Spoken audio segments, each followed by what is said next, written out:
आज का इंसान थका हुआ नहीं है, उलझा हुआ है। रात को नींद नहीं आती, दिन में चैन नहीं मिलता। सब कुछ है, फिर भी कुछ नहीं है। पैसा है, घर है, रिश्ते हैं, लेकिन मन में शांति नहीं है। ये कोई नई बात नहीं है। आज से हजारों साल पहले भी इंसान का मन इसी तरह परेशान था। लेकिन आज की जिंदगी ने इस परेशानी को और भी गहरा बना दिया है। सुबह उठते ही फोन चेक करना, व्हाट्सएप के मैसेजेस, ईमेल्स की भीड़, ट्रैफिक में फंसकर ऑफिस जाना, मीटिंग्स की रश, डेडलाइंस का प्रेशर, घर आकर भी माइंड ऑफ नहीं हो पाता। ये सब एक्सटर्नल चीजें हैं, लेकिन असली प्रॉब्लम ये नहीं है। असली प्रॉब्लम ये है कि हमारा मन इन सब चीजों के साथ कैसे डील कर रहा है। सवाल ये नहीं है कि समस्या क्या है, सवाल ये है कि मन इतना अशांत क्यों हो गया है। क्या हमारे पूर्वजों के पास प्रॉब्लम्स नहीं थीं, लेकिन उनके पास सॉल्यूशंस भी थे। उनके पास विजडम थी जो जनरेशन से जनरेशन ट्रांसफर होती रहती थी। हजारों साल पहले लिखी गई भगवद गीता आज के बेचैन मन का सबसे सटीक उत्तर है। ये कोई धार्मिक किताब नहीं है, ये मन की साइंस है, ये साइकोलॉजी है, ये फिलॉसफी है, ये प्रैक्टिकल लाइफ मैनुअल है।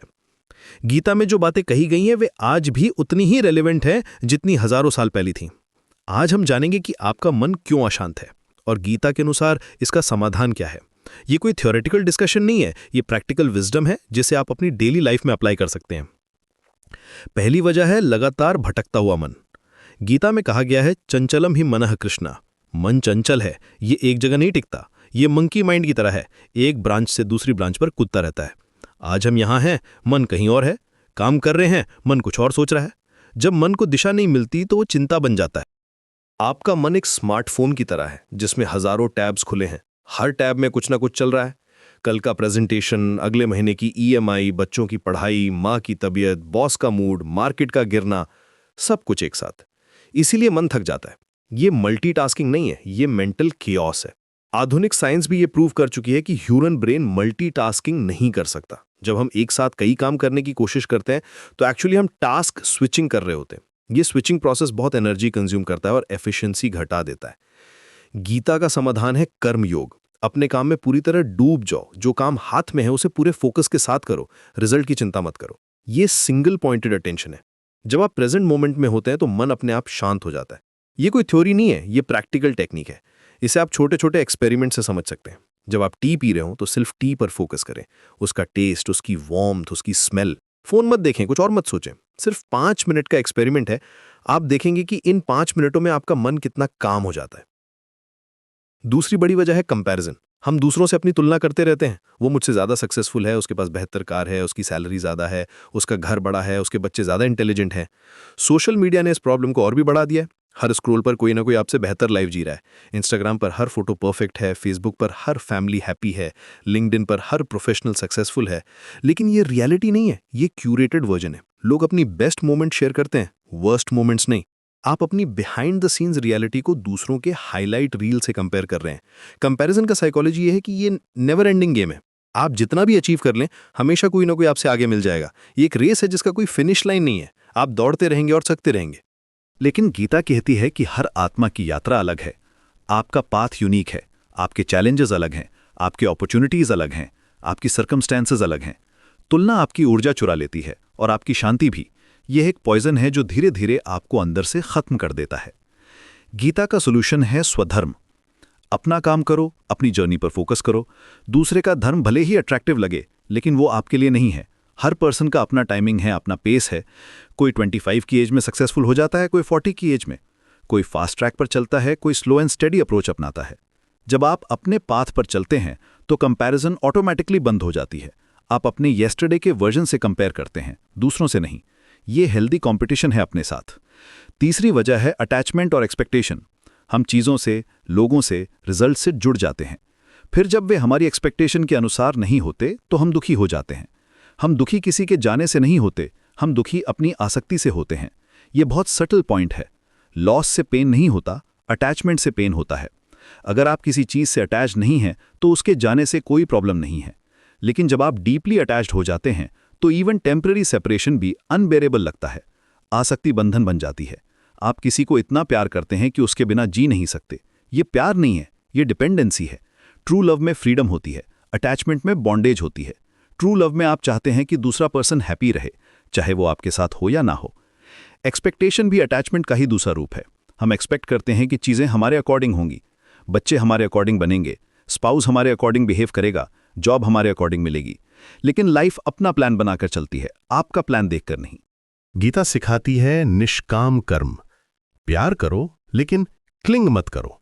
रिलेशनशिप बनाओ लेकिन पोजेशन की भावना मत रखो। एफर्ट करो लेकिन रिजल्ट को कंट्रोल करने की कोशिश मत करो। जब आप डिटैच होकर अटैच रहते हैं तो लाइफ में लाइटनेस आ जाती है। ये कॉन्ट्रडिक्शन लगता है, लेकिन यही गीता की जीनियस है। ये एक आर्ट है। आप पूरी कमिटमेंट के साथ काम करते हैं, लेकिन रिजल्ट के लिए डेस्परेट नहीं होते। आप रिलेशनशिप में फुल्ली इन्वेस्ट करते हैं, लेकिन पॉजेसिव नहीं होते। ये बैलेंस बहुत डिफिकल्ट है इनिशियली, लेकिन प्रैक्टिस से आ जाता है। चौथी वजह है ईगो। अहंकार बहुत सटल है। ये दिखता नहीं है, लेकिन मन को बोझिल बना देता है। मैं ये हूं, मैं वो हूं, मैंने ये किया, मैंने वो किया। ये मैं ही सारी प्रॉब्लम्स की जड़ है। ईगो का मतलब ये नहीं है कि आप एरोगेंट हैं या शो ऑफ करते हैं। ईगो बहुत सटल फॉर्म्स में आता है। मैं अच्छा हूं, मैं बुरा हूं, मैं सक्सेसफुल हूं, मैं फेलियर हूं। ये सब ईगो के ही डिफरेंट फेसेस हैं। इवन सेल्फ क्रिटिसिज्म भी ईगो का ही पार्ट है। अहंकार ज्ञान का शत्रु है। जब आप सोचते हैं कि आप सब जानते हैं, तो आप सीखना बंद कर देते हैं। ईगो एक वॉल बना देता है जो आपको रियलिटी से डिस्कनेक्ट कर देता है। आप अपने परसेप्शन में इतने फंस जाते हैं कि एक्चुअल ट्रुथ दिखना बंद हो जाता है। ईगो की वजह से आप डिफेंसिव हो जाते हैं। कोई आपको कुछ कहता है तो आप इमीडिएटली रिएक्ट करते हैं। आप सुनते नहीं हैं, आप सिर्फ डिफेंड करते हैं। यह एटीट्यूड ग्रोथ को रोक देता है। गीता का सल्यूशन है निमित्त भाव। अपने आप को एक मीडियम समझो, डूअर नहीं। जो भी हो रहा है वो डिवाइन विल से हो रहा है। आप सिर्फ एक इंस्ट्रूमेंट हैं।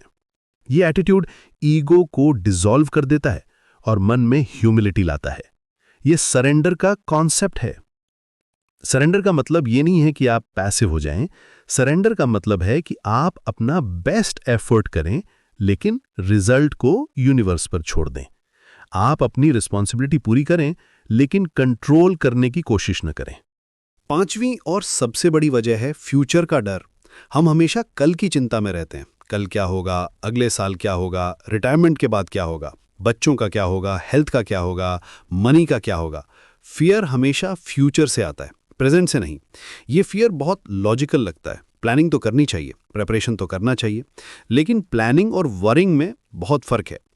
प्लानिंग प्रोडक्टिव है, वरिंग डिस्ट्रक्टिव है। प्लानिंग में आप एक्शन लेते हैं, वरिंग में आप सिर्फ इमेजिन करते हैं।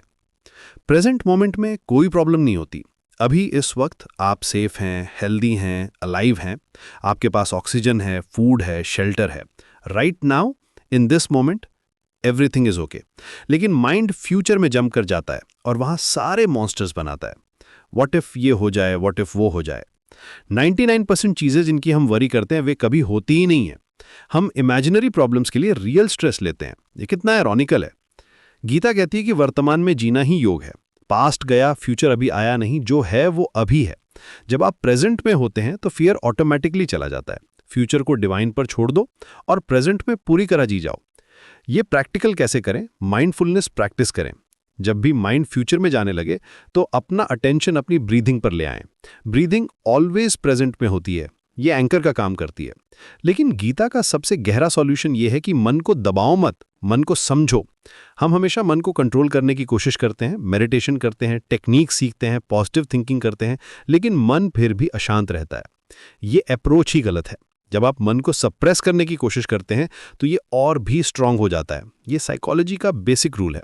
जितना आप किसी चीज को रेजिस्ट करते हैं उतनी ही वो परसिस्ट करती है। गीता कहती है कि मन को सप्रेस करना सॉल्यूशन नहीं है, मन को अंडरस्टैंड करना सॉल्यूशन है। जब आप मन को ऑब्जर्वर की तरह देखते हैं तो आप रियलाइज करते हैं कि आप मन नहीं है, आप मन के विटनेस हैं। ये बहुत प्रोफाउंड रियलाइजेशन है। थॉट्स आते जाते रहते हैं, इमोशंस आते जाते रहते हैं, लेकिन जो इन सब को ऑब्जर्व कर रहा है वो कांस्टेंट है, वो आपकी रियल आइडेंटिटी है। ये रियलाइजेशन ही लिबरेशन है। जब आप जानते हैं कि थॉट्स आते जाते रहते हैं लेकिन आप कांस्टेंट हैं, तो मन की पावर आप पर से चली जाती है। आप मन के स्लेव नहीं रहते, आप मन के मास्टर बन जाते हैं। ये ओवरनाइट नहीं होता, ये एक ग्रेजुअल प्रोसेस है। लेकिन जब ये अंडरस्टैंडिंग क्लियर हो जाती है तो लाइफ कंप्लीटली ट्रांसफॉर्म हो जाती है।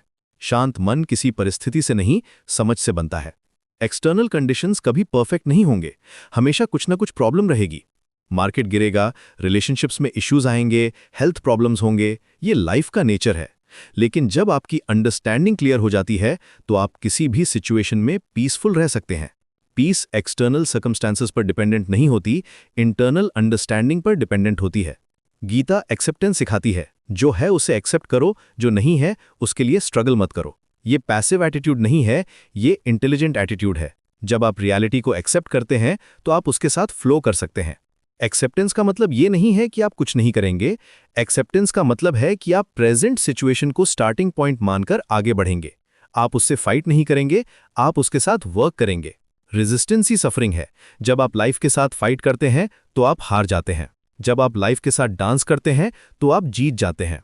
यही गीता का मैसेज है। ये डांस मेटाफॉर बहुत ब्यूटीफुल है। डांस में आप म्यूजिक के साथ फ्लो करते हैं, म्यूजिक के अगेंस्ट नहीं जाते।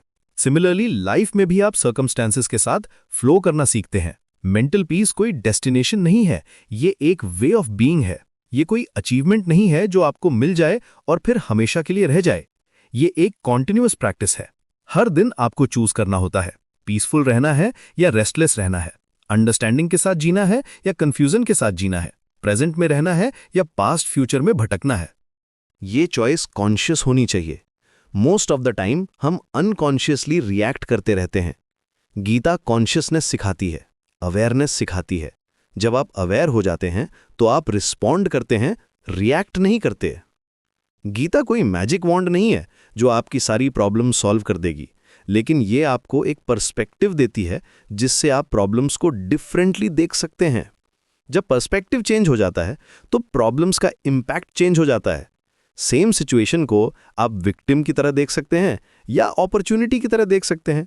सेम चैलेंज को आप प्रॉब्लम की तरह देख सकते हैं या ग्रोथ की तरह देख सकते हैं। ये सब पर्सपेक्टिव का मैटर है। लाइफ डिफिकल्ट नहीं है, हम लाइफ को अंडरस्टैंड नहीं करते, इसलिए ये डिफिकल्ट लगती है। जब अंडरस्टैंडिंग आ जाती है तो सेम लाइफ ईजी लगने लगती है। यही गीता का मैजिक है। ये मैजिक एक्सटर्नल नहीं है, इंटरनल है। बाहर कुछ नहीं बदलता, अंदर सब कुछ बदल जाता है। लेकिन जब अंदर सब कुछ बदल जाता है तो बाहर की दुनिया भी डिफरेंट लगने लगती है। गीता जीवन से भागना नहीं सिखाती, गीता जीवन को शांति से जीना सिखाती है। ये एस्केपिज्म नहीं है, ये एंगेजमेंट है। लेकिन ये एंगेजमेंट विजडम के साथ है, इग्नोरेंस के साथ नहीं। बहुत से लोग सोचते हैं कि स्पिरिचुअलिटी का मतलब है वर्ल्ड को छोड़ देना, लेकिन गीता ये नहीं कहती। गीता कहती है कि वर्ल्ड में रहकर, वर्ल्ड के साथ एंगेज होकर, लेकिन विजडम के साथ जीना। आज जो भी मैंने शेयर किया है, अगर ये आपको लॉजिकल लगा है, अगर ये आपके एक्सपीरियंस से मैच करता है, तो समझिए गीता आपसे बात कर रही है। ये कोई कोइंसिडेंस नहीं है, ये आपके लिए एक मैसेज है कि अब टाइम आ गया है अपने मन को समझने का। हर पर्सन की लाइफ में एक मोमेंट आता है जब वो रियलाइज करता है कि एक्सटर्नल सक्सेस से इंटरनल पीस नहीं मिलती। जब वो समझता है कि रियल हैप्पीनेस बाहर नहीं, अंदर है। अगर आपके लिए वो मोमेंट ये है तो आप बहुत फॉर्चुनेट हैं। मेंटल पीस आपका बर्थ राइट है। आपको इसके लिए कहीं जाना नहीं है, कुछ खरीदना नहीं है, बस अपने अंदर झांकना है और गीता के इन टाइमलेस प्रिंसिपल्स को अपनी लाइफ में अप्लाई करना है। शुरुआत आज से करिए, अभी से करिए। छोटे छोटे स्टेप्स लें। एक दिन में सब कुछ चेंज नहीं होगा, लेकिन कंसिस्टेंट प्रैक्टिस से ग्रेजुअली आप देखेंगे कि आपका मन शांत होने लगा है, आपकी रिएक्शंस चेंज होने लगी हैं, आपका पर्सपेक्टिव ब्रॉडर होने लगा है। ये जर्नी है, डेस्टिनेशन नहीं। इस जर्नी को एंजॉय करें। हर स्टेप पर कुछ ना कुछ सीखने को मिलेगा। हर चैलेंज आपको स्ट्रॉन्गर बनाएगी, हर एक्सपीरियंस आपकी अंडरस्टैंडिंग को डीपर बनाएगी। गीता का ये मैसेज है कि लाइफ एक स्कूल है और हर सिचुएशन एक लेसन है। जब आप ये समझ जाते हैं तो आप स्टूडेंट बन जाते हैं, विक्टिम नहीं रहते। और जब आप स्टूडेंट बन जाते हैं तो लर्निंग शुरू हो जाती है, और जब लर्निंग शुरू हो जाती है तो ग्रोथ शुरू हो जाती है, और जब ग्रोथ शुरू हो जाती है तो पीस अपने आप आ जाती है।